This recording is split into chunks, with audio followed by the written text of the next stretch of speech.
إذا كان الحوار هو نشاط عقلي بين متحاورين يحاولون الوصول إلى حل أو اتفاق أو تقارب لمشكلة ما، فما هي الخطوات التي سيبني عليها الحوار منهجه؟ لا شك بأن من الأولويات التي يجب أن يتسلح بها المحاور هي المصداقية، فمتى ما تغلبت المصداقية والواقعية على لغة الحوار فسينتج الحوار قيما راقية تبني مجتمعا بمعايير عالية الفهم للوصول إلى نهاية الحوار ونتيجته المرجوة. وإذا نظرنا إلى الإرث الإسلامي فسنرى لغة الحوار جلية واضحة في نصوص الشارع الحكيم، مع الدعوة إلى الحوار بالتي هي أحسن، مع الأخذ بعين الاعتبار المرتكزات الإنسانية والنظرة الشمولية للمحاور، فالمحاور الذي في فكره طائفية وكراهية لن يصل إلى نقاط تقارب. فالاختلاف موجود ويجب أن لا يصل بنا إلى منهج الاختلاف. فالمجتمع العراقي مثلا مكون من خليط ديني ومذهبي وعقدي، فمن الطبيعي أن تختلف في الرأي مع شريكك في الوطن، فهل من الصحيح أن أنفي وجوده لمخالفته لي؟ هذا ما عمل عليه داعش، حيث استغل التنوع لإثارة الأحقاد والكراهية ولم يستخدم الحوار أبدا، فلغة الحوار عند داعش معطلة. فتبادل الآراء من الأمور التي تجعل من المجتمع قوي الأساس، يحمل قيما متنوعة من الفكر السليم الذي نتج عن حوار بناء حضاري.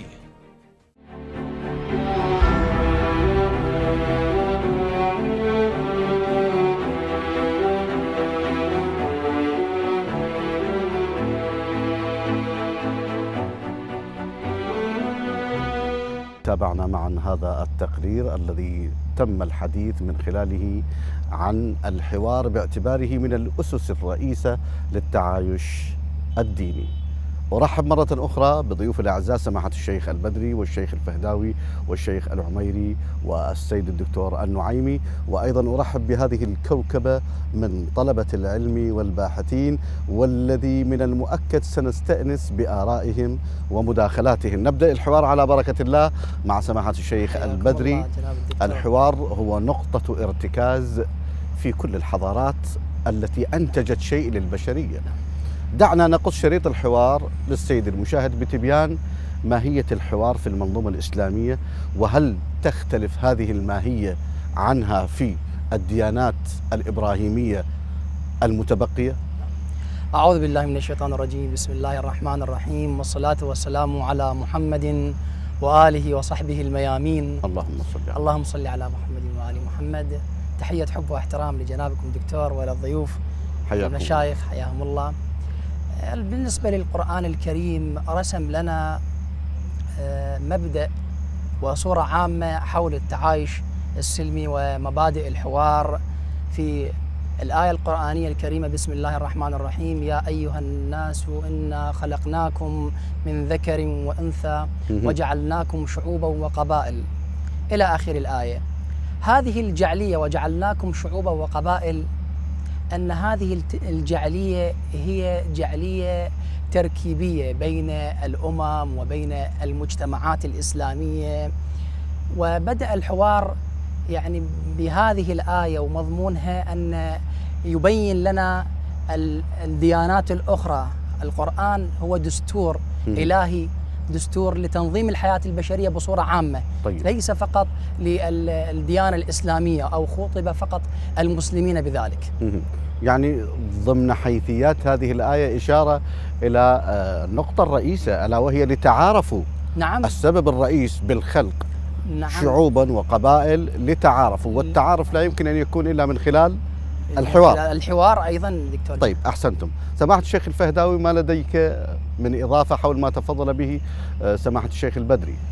بسم الله الرحمن الرحيم. حقيقة الحوار هو قيمة دينية وإنسانية عميقة حقيقة. والحوار هو بما يحمل من قيمة كبيرة في التعايش السلمي مثلا، أو بما يحترم الإنسان لأخيه الإنسان بغض النظر عن اللون وعن الجنس وعن المعتقد. فهو يرسم حياة كريمة للتعايش، وما تطرق به سماحة الشيخ حقيقة في ذكر الآية يا أيها الناس إنا خلقناكم من ذكر وأنثى وجعلناكم شعوبا وقبائل لتعارفوا إن أكرمكم عند الله أتقاكم.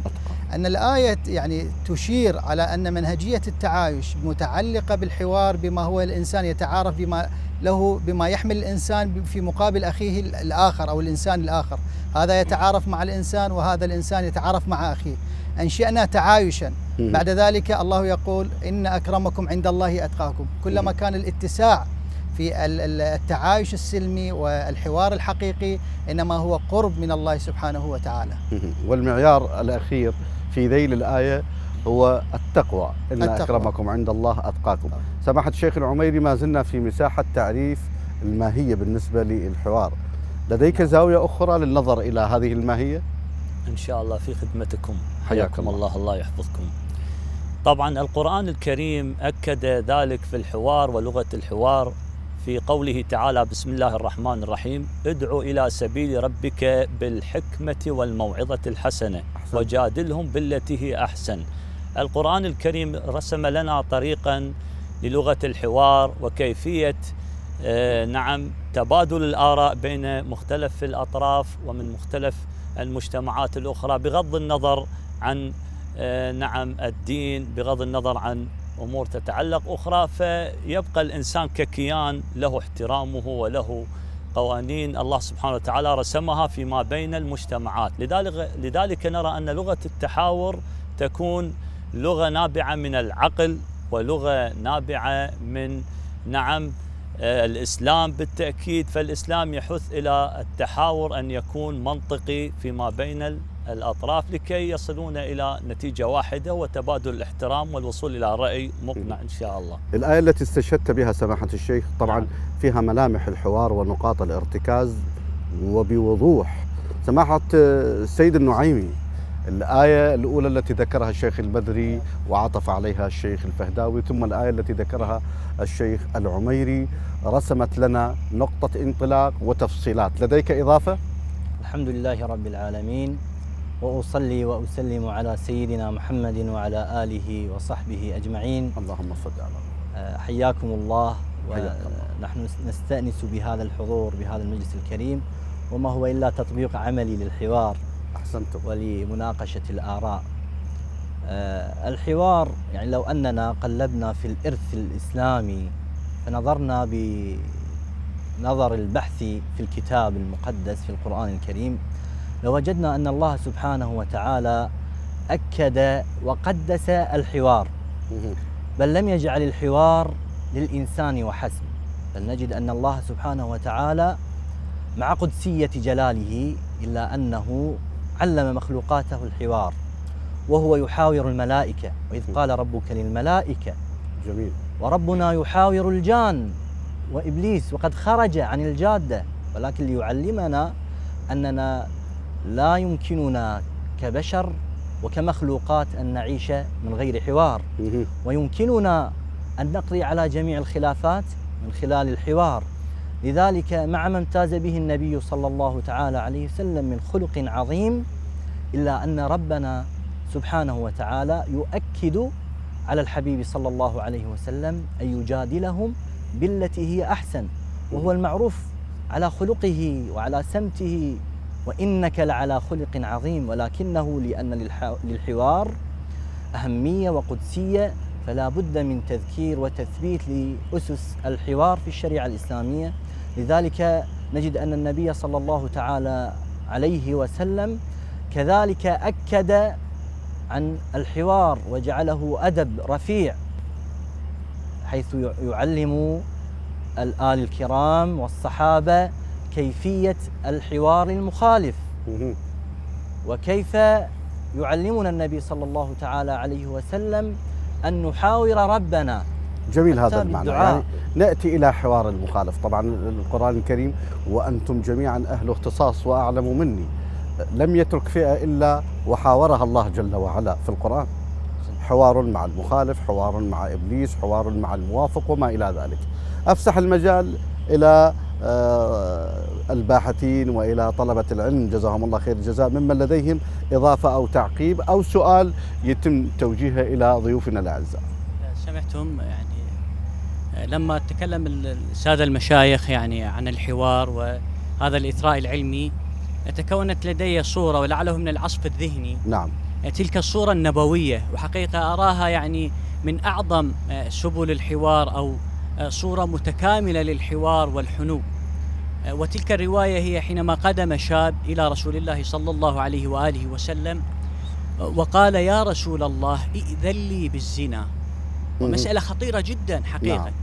وهو يخاطب نبي الإسلام بهذه الجرأة، فما كان من رسول الله صلى الله عليه وآله وسلم إلا أن قال: ادنوا مني، فقربه. وتعلمون يعني وعند علماء علم النفس هذا الدنو له يعني من الشعور والتواصل. نعم. الجسدي والروحي، يعني أنه مشارك له في همه، وأنه يريد أن يجد له حلا ليس عدوا له. وهو يسأل نبي الإسلام: ائذن لي بالزنا. فالنبي صلى الله عليه وآله وسلم قال: ادنوا مني، ووضع يده على صدره وقال: أترضاه لأمك؟ قال: لا يا رسول الله. قال: ولا الناس يرضونه لأمهاتهم.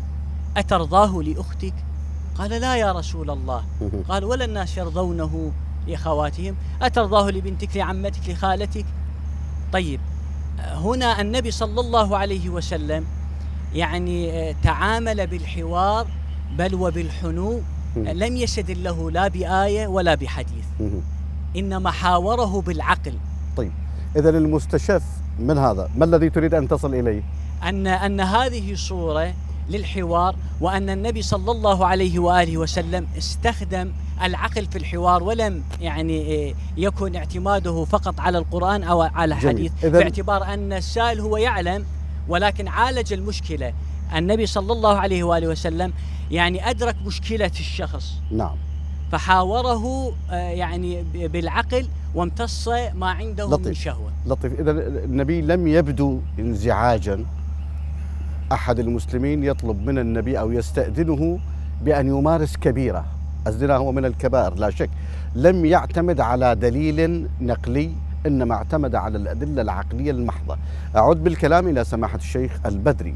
الآن أطلعنا السيد المشاهد على ماهية الحوار وأهمية الحوار، فلنتحدث عن الشروط أو المرتكزات التي يجب أن يتعكز عليها المحاور من أجل إيصال فكرة ما. بالفعل يعني أول نقطة لشروط الحوار هي الأسلوب، أسلوب اللين. نعم. في الحوار، وعدم المساس بجرح للطرف المقابل المحاور. نعم. هذه الشرطان مهمان جدا في قضية الحوار. حتى يكون الحوار اعتدالي، فإذا انخرم هذين الشرطين راح يكون عندنا حوار غير منسجم، ولربما يصل إلى القطيعة وإلى أمور أخرى. إذن عملية البحث عن أسلوب تعامل، يعني تعامل الحوار فيه لين. هذا يعيدنا إلى الآية القرآنية التي استشهد بها سماحة الشيخ العميري: ادعو إلى سبيل ربك بالحكمة والموعظة الحسنة وجادلهم بالتي هي أحسن. سماحة الشيخ الفهداوي، إذا أردنا أن نعرف السيد المشاهد بالمرتكزات الرئيسة التي يتقوم عليها الحوار، ذكر الأسلوب. سماحة الشيخ يعني بما تقدم به سماحة الشيخ، واستكمالا لها أن يكون المحاور بما يعطي للمحاور بفتح الواو هو تذكيره بثقافته. إنما بعثت لأتمم مكارم الأخلاق. طيب. أنا لا أتي بحوار من خارج مدينته أو من خارج أصالته أو من خارج أرضه وثقافته، إنما أذكره بالثقافة التي كان يعيش عليها. مثلا نحن نعيش كثقافة عراقية، حينما يأتي الإرهاب ونحاربه بالفكر، أحيانا نذكر الناس بثقافتهم القديمة. جميل. التي هي للتعايش، للرحمة. فأحد المرتكزات هي التذكير بثقافتهم، بثقافة المحاور الأصيلة، من أجل أن نتفق إلى نقطة حوار، أي نقل المقابل من دائرة المجهول إلى دائرة المعلوم فيما أنا عليه، إضافة إلى أن يستشعر المحاور نوع من التواضع. قل لا تسألون عما أجرمنا ولا نسأل عما كنتم تعملون. فالنبي صلى الله عليه وآله وسلم جعل من عمله الإسلامي هو إجرام في مقابل الإشراك في الحوار. لطيف. وجعل للمشرك قال له هو عمل. فلذلك في أصول الحوار أنه يعني يستمني للمقابل أنه يرضخ للحوار المتواضع أو يأتي إلى حوار مشترك من أجل الإقناع. إذن عدم الاستعلاء على المقابل. نعم. طبعا عدم الاستعلاء ندبت إليه الآية القرآنية المباركة: وإنا أو إياكم لعلى هدى أو في ضلال مبين. شيخ العميري، نعم. لديك إضافة فيما يخص مرتكزات الحوار؟ مثل ما تفضل سماحة الشيخ البدر وسماحة الشيخ الله يحفظه، أضف إلى ذلك من المرتكزات الأساسية في الحوار هو أن يكون موضوع الحوار من المواضيع المشتركة، يعني لا تكون مواضيع مثلا قد تسبب خلافات ما لا يحمد عقباه إلى أمور أخرى تجر الإنسان إلى، وأن يكون أيضا الطرفان المحاور والمحاور أن يكون بأسلوب بينهما من دون تشنج عصبي أو من دون مثلا إبداء فت كلمة لعله يخل بالحوار، وبالنتيجة لا يصلان الاثنان إلى نتيجة. طيب، يعني في نفس الشيء نعم. من الجزء الأول من هذه الإجابة، نعم. أن الحوار يجب أن يكون في الأمور المشتركة أو المناطق المشتركة. طيب، ماذا نفعل بالأمور التي يختلف عليها؟ هل نتركها هكذا أم إننا نبتكر حوارا نستدعيها لأجل أن نعرف الناس بهذه الأمور ولكن بأسلوب جيد؟ أحسنتم، الله يبارك بكم. نعم، أما الأمور المختلفة ممكن أن تكون يعني سعة صدر أو رحابة الصدر لمن يمتلك لذلك بهذه الأمور المختلف عليها، وإن شاء الله يصلون إلى نتيجة مقنعة. نعم. سيدنا النعيمي، ماذا في جعبتك حيال هذه المساحة؟ أبدأ من حيث انتهى فضيلة الشيخ، يعني الله يحفظ. لابد من البدء بالحوار بمنطلقات التوافق والثوابت حتى من خلالها نصل إلى نتائج سليمة. من خلال إذا انطلقنا مما هو يجمعنا ولا يفرقنا نستطيع أن نصل إلى نتيجة، وهي الوصول إلى العودة على الثوابت والمرتكزات. نعم. حتى يكون الحوار ذو نتيجة سليمة لابد من تحقيق نية المحاور والمحاور بالوصول للحقيقة وليست الانتصار للقول. نعم. إذا انطلقنا من هذه النية يمكن أن تكون نتيجة المتحاورين سليمة. أما إذا كان فقط هو من أجل الانتصار إلى القول وإلى ما عندي وليست الوصول إلى الحقيقة فسينقلب الحوار إلى جدال، وبالتالي لا ننتهي إلى نتائج سليمة. فمن مرتكزات الحوار أن ننطلق من الثوابت التي تجمعنا. طيب. ثم يكون هذا الحوار منطلق من نية سليمة وهي الوصول للحقيقة وليست الانتصار للنفس والهوى. لطيف هذا المعنى. يعني سأسألكم سؤال حول القاعدة التي رسمها محمد بن إدريس الشافعي رضوان الله عليه، وهو قول مشهور يستفاد منه: قولي خطأ أو صواب يحتمل الخطأ، وقولك صواب يحتمل الخطأ أو بالعكس. طبعا هذه قاعدة بالإمكان أن نفرع منها. مرة أخرى أفسح المجال سماحة الشيخ، تفضل. أبارك لكم. هذه الجلسات المباركة والحوارات المباركة هي اللي هي تدعو إلى الوحدة والأخوة والمحبة والانسجام. بسم الله الرحمن الرحيم: والعصر إن الإنسان لفي خسر إلا الذين آمنوا وعملوا الصالحات وتواصوا بالحق وتواصوا بالصبر. وهذا إن شاء الله هذه الجلسة المباركة هي مصداق لهذا إن شاء الله التواصي بالحق والتواصي بالصبر. وفي هذا الطريق على مر الزمن مرت حوارات كثيرة، وخصوصا بين جميع العلماء في الأزهر وفي الحوزة العلمية وكتب المراجعات ومؤتمر بغداد وكثيرها من الحوارات التي تمت من أجل الأخوة والمحبة والوحدة إن شاء الله تعالى، ونتمنى أن تستمر إن شاء الله وأكثر وأكثر. أحسنتم. استفهام أو مداخلة، تفضلوا. بسم الله الرحمن الرحيم. أحييك وأحيي ضيوفك الكرام والمشاهدين الكرام، جزاكم الله خير الجزاء على هذه الجلسة المباركة.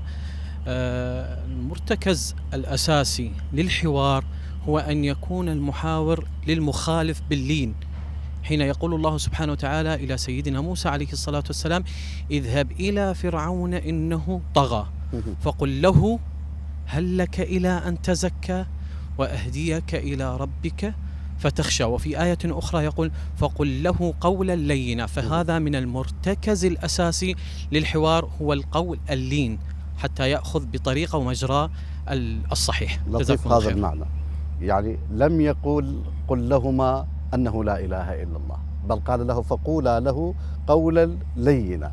أعود إلى سماحة الشيخ البدري وهذه القاعدة التي ذكرناها قبل قليل لمحمد بن إدريس الشافعي، بالتالي هو يعطينا نقطة ارتكاز في كيف لنا أن نتعامل مع الذي يخالفنا في الرأي. قلنا في البدء أن المخالفة في الرأي تؤخذ بأسلوب جيد وأسلوب اللين وعدم التكفير للطرف المقابل الذي طرح هذه الفكرة. نعم. أو طرح هذا الموضوع اللي هو خارج صلب الموضوع أو صلب الحوار، فيتعامل باللين معه حتى نصل إلى نتيجة، إما هو على خطأ أو أنا على خطأ في هذا، أو نصل الاثنين معا، يعني الاثنين معا نصل إلى نتيجة واحدة ونخرج بطريقة جيدة إن شاء الله. طيب شيخنا الفهداوي، في ظل ما يجري اليوم العالم متغير، والوافد إلينا من الأفكار سواء عبر العوالم الافتراضية أو عن طرق أخرى هي كثيرة، بالتالي من النظريات أو الأفكار الفاسدة ما يتأثر به الغير ويجعله يتزمت بما لديه، وهذا يدعونا إلى أن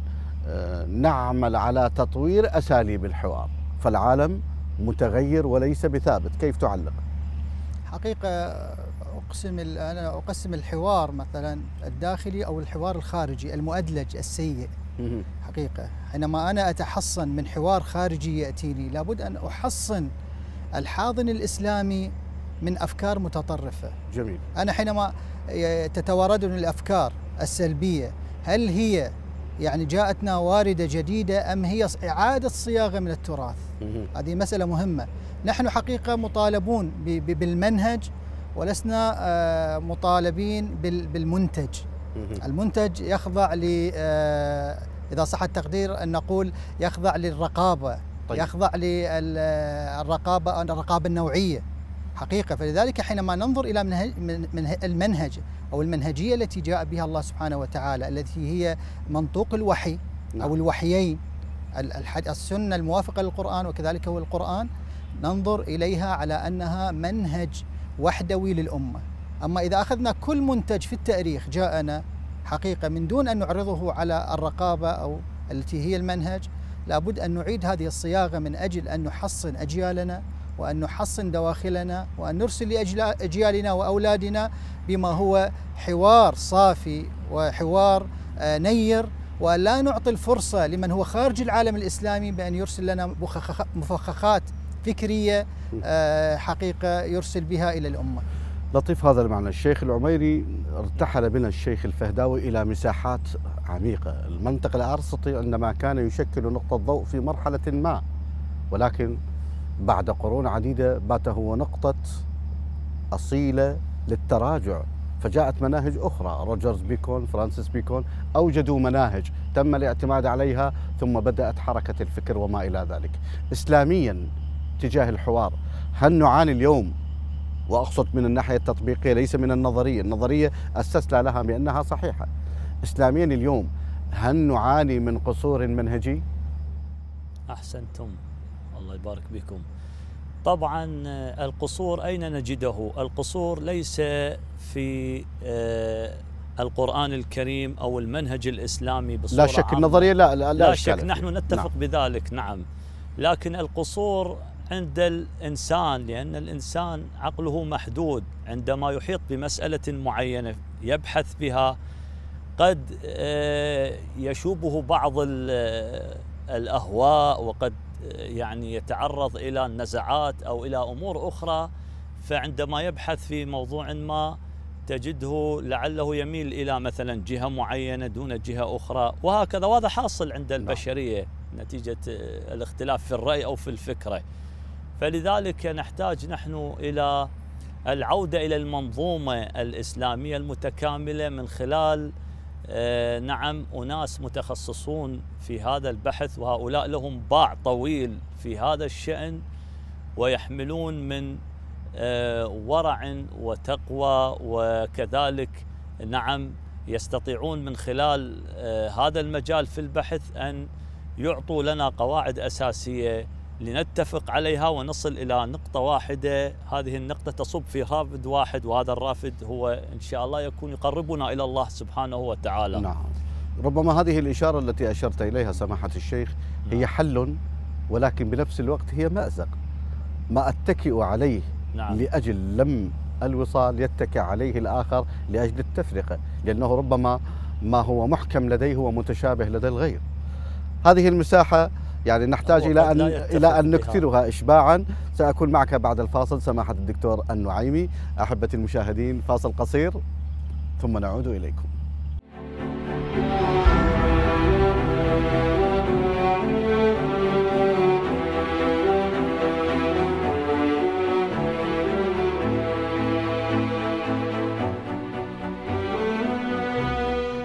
من جديد أهلا بكم أحبتي المشاهدين، والجزء الثاني المتبقي من هذه الحوارية في برنامج رحمة مهداة.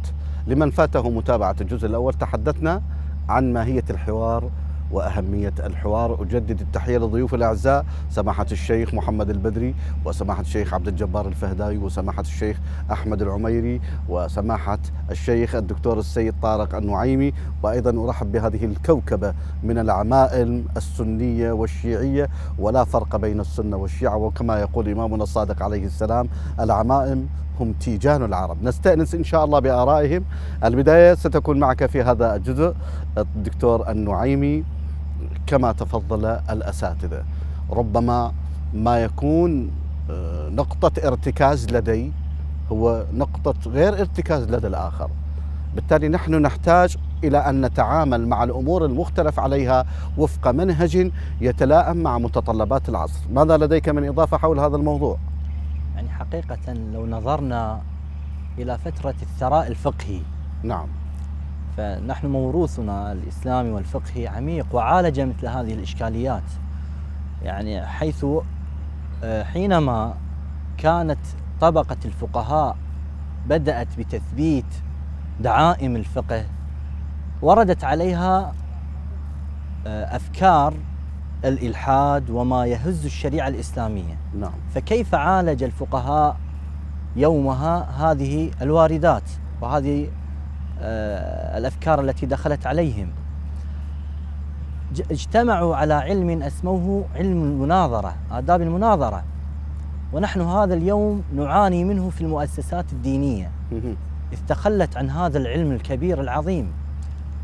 ولأنها تخلت عن هذا العلم نجد الآن الخلافات الفقهية الغير منضبطة.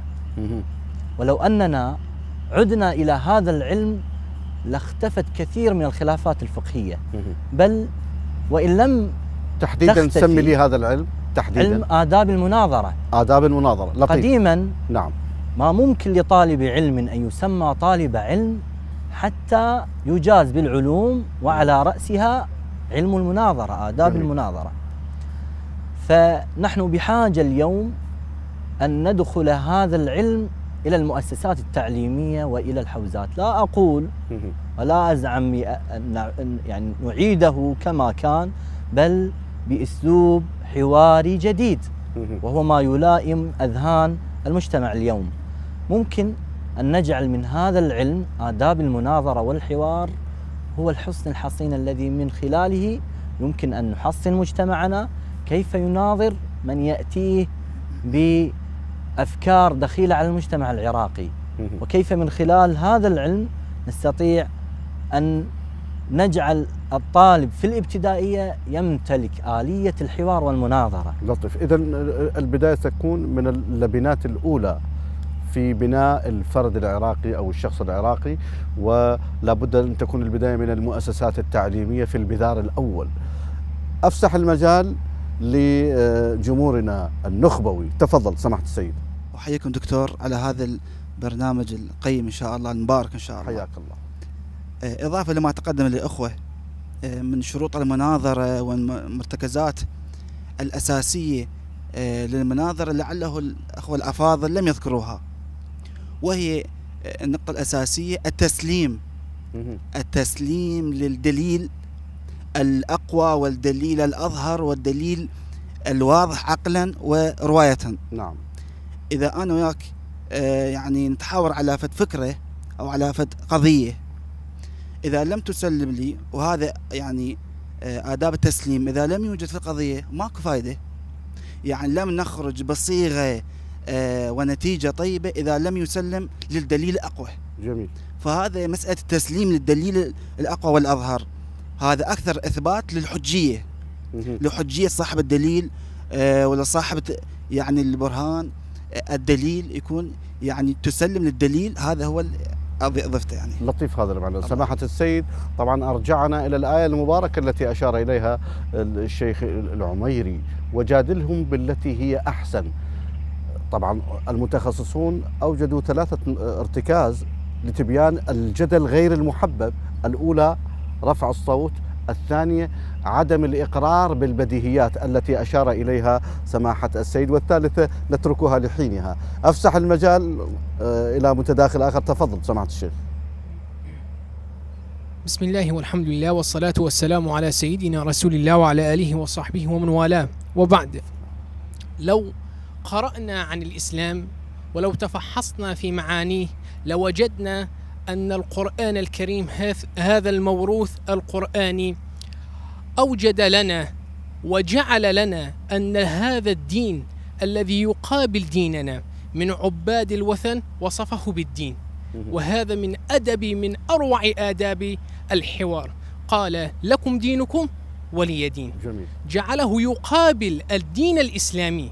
ولو رأينا أن هذا الدين هو دين يعبد الوثن، العقل السليم يرفضه، القرآن الكريم وصفه بالدين. ولو أتينا إلى الموروث من السيرة النبوية العطرة لوجدنا أن سيدنا النبي صلى الله تعالى عليه وآله وسلم وأصحابه كانوا 13 سنة هم فقط يدافعون بالحوار. سلاحهم كان الحوار فقط. لم يكن حينذاك أي دليل عن الدفاع بالنفس. الدفاع عن النفس كان لم يكن لديهم أي سلاح عن ذلك، فقط أدب الحوار. أحسنت. وجزاكم الله. ولا غرابة في ذلك، فالمعجزة معجزة النبي هي القرآن، هي كلمات، وهي أمة اقرأ. لذلك الحوار، أصول الحوار، كنوز الحوار، لآلئ الحوار هي من هذه الأمة. أتمنى أن يكون لدينا مداخلة حيال هذه النقطة. كيف لنا أن نطور المنهج الموجود المتبع لدينا اليوم فيما يخص الحوار في ظل واقع مفتوح ونظريات تأتي إلينا وعوالم افتراضية وقوة ناعمة شرسة جدا؟ مشايخنا تفضل جناب الدكتور، فقط أخذ المايك لو سمحت. نعم. نشكركم على هذا المجلس المملوء بهذه الكوكبة، ونشكر المقدم البرنامج. هذا برنامج رائع حقيقة. الحوار القرآني وجهه النبي صلى الله عليه وآله وسلم، وننطلق قبل حديث النبي نعمل فيما اتفقنا عليه، وفيما اختلفنا يعذر بعضنا البعض الآخر. فالحوار الهادف البناء هو في نفع الأمة، في نفع المجتمعات، في نفع أبناء البلد الواحد البعيد عن الطائفية، كما قال صلى الله عليه وآله وسلم: ليس لنا من دعا، ليس منا من دعا إلى عصبية أو قاتل على عصبية. الابتعاد على الطائفية عن الطائفية تحقق حوارا هادفا بناء نافعا. والنبي صلى الله عليه وآله وسلم عندما حصل خلاف بين الأوس والخزرج، والحديث معروف، فحصل بسبب تصرف فيه نفس طائفي بين قبيلتين كبيرتين وقد ذكرهما القرآن الكريم، فلما سمع المصطفى صلى الله عليه وآله وسلم كيف تعامل معهما، فنادى على الممثلين من القبيلتين وقال لهم: أبي دعوى الجاهلية وأنا بين ظهرانيكم دعوها فإنها نتنة، أي مهلكة، أي مهلكة. الشيء الثاني الذي يوصل إلى الحوار الإصلاح الفكري المهم المنبعث من الحوار الذي قال الله عنه: ومن أحسن قولا ممن دعا إلى الله وعمل صالحا وقال إنني من المسلمين. فأيضا يجب على المؤسسات أن تتخذ من البرنامج العملي القرآني المحمدي الذي أمر الله به بالقرآن وجسده المصطفى صلى الله عليه وآله وسلم، أن تأخذ حوارا هادفا بناء من خلال الأدب المناظرة ومن خلال وضع أسس ومنهج. والمسألة الثالثة الإصلاح الفكري الذي هو أصل للحوار النافع البناء. وشكرا. أحسنتم دكتور.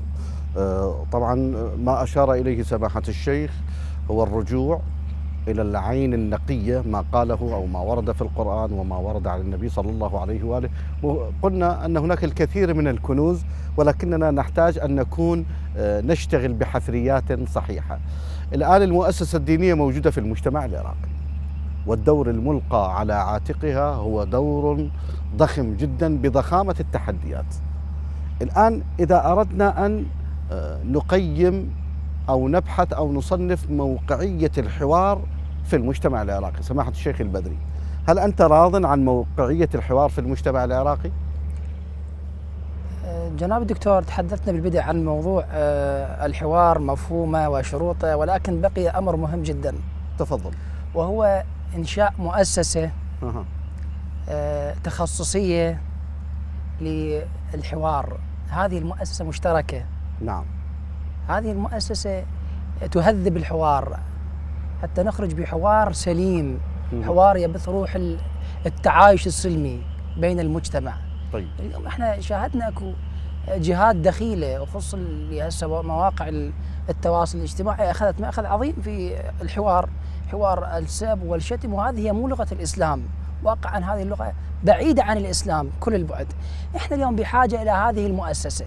هذه المؤسسة تخصصية، مؤسسة مشتركة بين كل الطوائف الإسلامية أو المكونات الأقليات، بحاجة أن نخرج بحوار سليم، حوار يهدف إلى الحب والوئام بين طوائف المجتمع وبين طوائف المجتمع العراقي، حتى نبتعد عن هذه الأفكار الدخيلة. يعني أقرب شاهد الإرهاب الفكري، الإرهاب الداعشي هو إرهاب فكري بالبدء، عقيدة جاءت بهذه.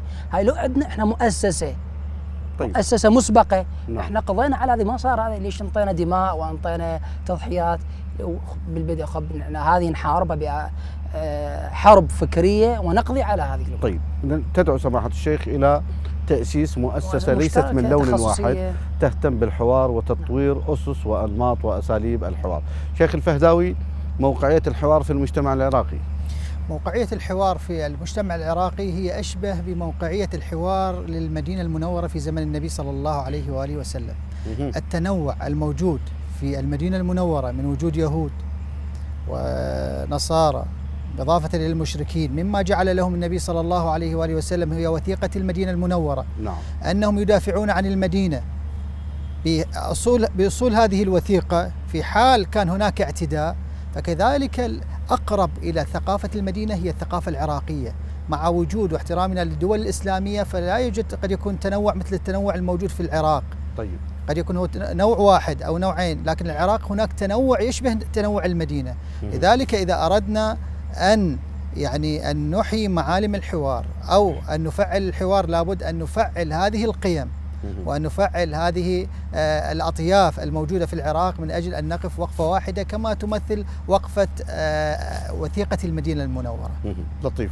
نعم. طبعا وثيقة المدينة هي من الوثائق الرئيسة التي يعول عليها وتم التعويل عليها في منظمة حقوق الإنسان العالمية. شيخ العميري، كيف نستطيع أن نرسخ قيمة الحوار في مجتمعنا؟ أنت تعلم أنه داعش بما لديه من أساليب استطاع أن ينفذ إلى كثير من العقول. بالتالي نحن بحاجة إلى أن نحصن المجتمع العراقي من الوقوع في فخاخ إن صح التعبير داعش أو أي تنظيم إرهابي مهما كان هذا اسمه. نعم، أحسنتم، الله يحفظكم. طبعا نحن نحتاج في بدء الأمر كما تفضلوا المشايخ الأساتذة الله يحفظهم إلى الأخذ بالمرتكزات الأساسية في الحوار. هذا أهم شيء على الإنسان الذي يناظر، الذي يحاور، وأن نثقف المجتمع على كيفية الحوار أو على معنى الحوار أو على أسس الحوار. طيب. فعندما يتثقف المجتمع على قضية الحوار يستطيع المجتمع أن يتقبل بفكرة ما. أما إذا كان المجتمع قد يجهل ببعض حوارات يعني أساليب الحوار الهادفة أو المرتكزات، هذا طبعا هنالك عوامل تؤثر على المجتمع، منها الإعلام المضلل. هذا الإعلام المضلل الذي يبث هذه السموم من أجل تفرقة وحدة المجتمع العراقي ككل. والكل يعلم أن مكونات المجتمع العراقي طبعا منها كثير من مختلف، يعني عندنا مثل الصائبي، عندنا المسيحي، عندنا الشيعي، عندنا السني، كلهم إن شاء الله يعيشون في بلد واحد تسوده المحبة والوئام. نعم، لكن الذي يحصل هنا وهناك كما تعلمون من جهل ومن عصبية، فنحتاج إلى ثقافة فهم إلى بعض أفراد من المجتمع كي يعرف كيف يناظر، كيف يأخذ، كيف يقتنع بالطرف الآخر. ثقافة الفهم هذه دكتور النعيمي ألا تحتاج أن نعمل على تحليل طبيعة نسق الثقافة المحمول من المجتمع العراقي؟ بالتالي إذا فهمت نسق الوعي المحمول أستطيع أن أبتكر حوار بمستوى معين حتى أجذب هذا الإنسان البسيط، سواء كان طالبا أو أستاذا جامعيا أو أكاديميا أو بائع في السوق وما إلى ذلك.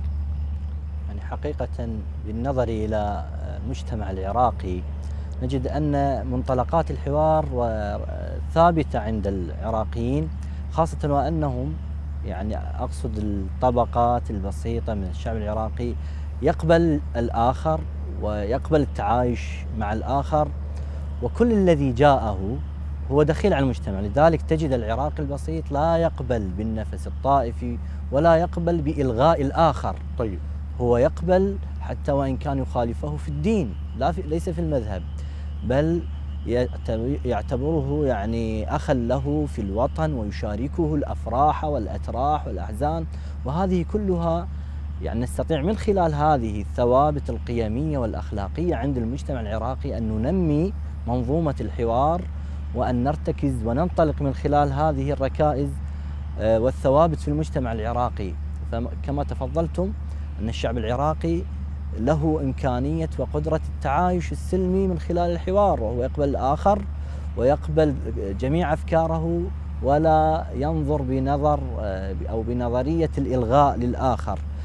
فبالتالي نستطيع أن ننمي آداب الحوار كما تعمل الآن كثير من المجتمعات الغربية وحتى العربية، تنمي علم التنمية البشرية، وهذا العلم يهتم بقضية الحوار وقبول الآخر.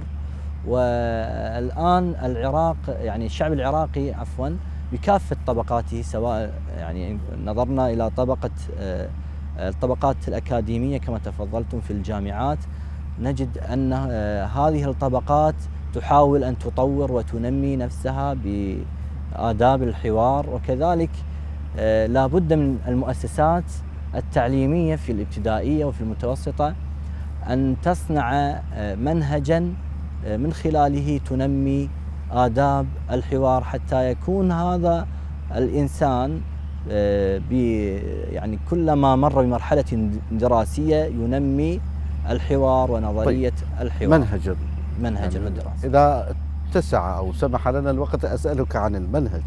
أنت تعلم أن المناهج يجب أن تتغير، يعني المنهج في عهد الشيخ الطوسي يختلف عن المنهج في عهد مثلا الشيخ الطبري على سبيل المثال، يختلف في عهد الدكتور الطيب شيخ الأزهر على سبيل المثال، يختلف في عهد السيد السيستاني.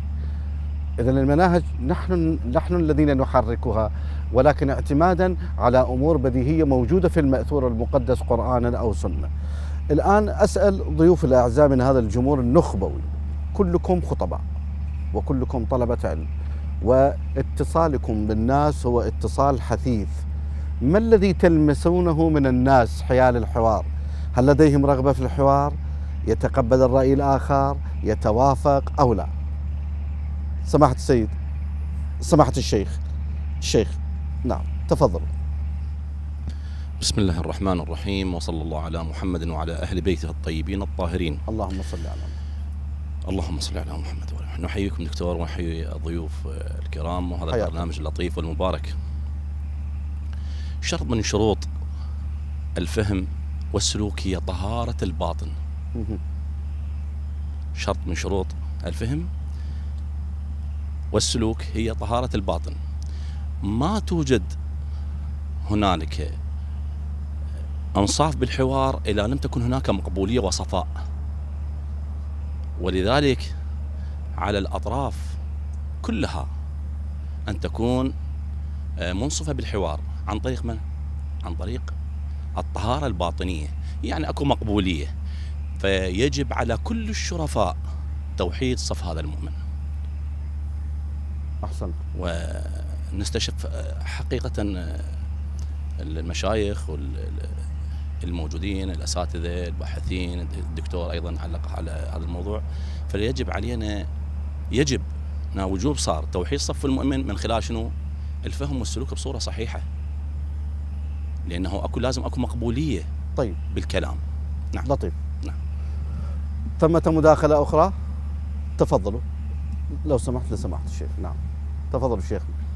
نرحب بجنابكم الدكتور، وأيضا كادر التصوير والإخوة الحضور المبلغين الخطباء، حياك الله. تكلموا الأخوة كثير عن قضية الخطاب وكيفية وأسس وشروط المخاطب نفسيته. نعم. هناك شروط مهمة يجب أن تكون متواجدة، وعناصر مهمة موجودة وين؟ عند الخطيب أو المحاور للناس الذي يتحدث مع الناس. نعم. منها أنه أن يكون متخصصا مثلا ومتفهما للطرف الآخر، وأن يكون بعيدا عن الطائفية كما ذكر سماحة الشيخ. نعم. وبعيدا عن التعصب. النبي صلى الله عليه وآله له كثير من المواقف، وهو الذي قال إنما بعثت لأتمم مكارم الأخلاق. نعم. من هذا الحديث من أنه بعثت لأتمم مكارم الأخلاق، من الأخلاق أن يكون التعايش السلمي، حسن الجورة. أمير المؤمنين سلام الله عليه علي بن أبي طالب يقول: خالطوا الناس مخالطة حسنة، إن متم بكوا عليكم أو وإن غبتم سألوا عنكم. هذه المعايشة بين الناس عن الواردة عن أمير المؤمنين سلام الله عليه. وأيضا له كلام آخر يقول: الناس صنفان، نعم، أما أخ لك في الدين أو نظير لك في الخلق. فمن منطلق أقوال النبي، من منطلق أقوال أهل البيت سلام الله عليهم، نقدر نكيف هذه القضية وهذه المعايشة السلمية حتى نصل إلى بر الأمان. وانت شفتوا سمعتوا أيضا أذكر كلام عن زين العابدين سلام الله عليه، قال: أتباعنا أو شيعتنا كونوا زينا لنا ولا تكون شينا علينا. وتشوف هذه الأقوال وهذه الأحاديث أخذها البعض أو كثير من العلماء جيل إلى جيل، حتى وصلت المرحلة وين؟ إلى دخول هذا الفكر الإرهابي، هذا الفكر الذي أخذ ما أخذ من العراق ومن الأخوة الطرفين سنة وشيعة، حتى شنو؟ تصدت المرجعية العليا المتمثلة بسماحة السيد السيستاني طال الله عمره في الخطاب الوسطي، خطابه الجميل الوسطي الذي قال شنو؟ كلام له قال على أبناء العامة أو الأخوة السنة: أنفسنا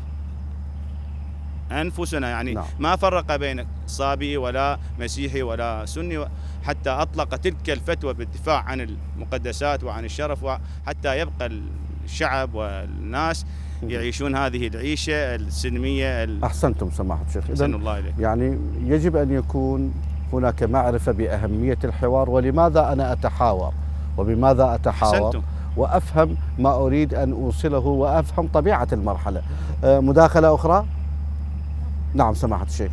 من هذه الجلسة المباركة دعوة إلى الأسرة التربوية وإلى الأسرة الإعلامية. نعم. بتغليب المجال الحوار بعيدا عن الفضائيات واللي تدعو إلى العنف وإلى التقاتل وإلى ما شابه ذلك من هذه الأمور التي تبتعد عن الحوار. أحسنتم. إذن هي طبعا دعوة مشروعة، هناك الكثير من المنابر دعواها ليست بريئة، إنما تدعو إلى العنف والتطرف. كل مواقع التواصل الاجتماعي فيها الغث وفيها السمين. أسأل الآن، أو ربما دقائق البرنامج أكلت برمتها، أسمع كلمة أخيرة موجزة جدا من قبل سماحة الشيخ البدري وأختم هذه الحلقة. ماذا تريد أن تقول في ختام هذا الحوار؟ الله يحفظكم جناب الدكتور. ندعو الأخوة المتصدين للحوار والمناظرة والعلماء أيضا من أبناء المذهب الشيعي والمذهب السني بتوحيد الخطاب، لأن إحنا اليوم بحاجة ماسة لتوحيد الخطاب حتى نطرد هذه الأفكار الدخيلة على المجتمع ونخرج بروح التسامح وروح الوئام بين أفراد مجتمعنا إن شاء الله. شكرا جزيلا لسماحة الشيخ محمد البدري الخطيب وطالب الحوزة العلمية، وشكرا جزيلا إلى سماحة الشيخ عبد الجبار الفهداوي إمام وخطيب من الفلوجة، وشكرا جزيلا إلى سماحة الشيخ أحمد العميري أحد طلبة الحوزة العلمية وأيضا خطيب، وشكرا جزيلا للباحث الإسلامي السيد الدكتور طارق النعيمي، والشكر إلى هذه الكوكبة من هذا الجمهور النخبوي ومن هذه العمائم التي آنستنا بمداخلاتها. وقبل الختام أحبة المشاهدين أقول في إحصائية بيّنت أن أكثر نسبة مصاهرة في العراق بين السنة والشيعة في العالم، على مستوى العالم أكثر نسبة مصاهرة بين السنة والشيعة هي في العراق، نسبة 3:1، يعني من كل 3 هناك شخص أمه شيعية وأبوه سني والعكس صحيح. لي معكم لقاء إن شاء الله أحبة المشاهدين وحلقة جديدة من برنامج رحمة مهداة. أحييكم، أنا الدكتور ناجي الفتلاوي، في أمان الله.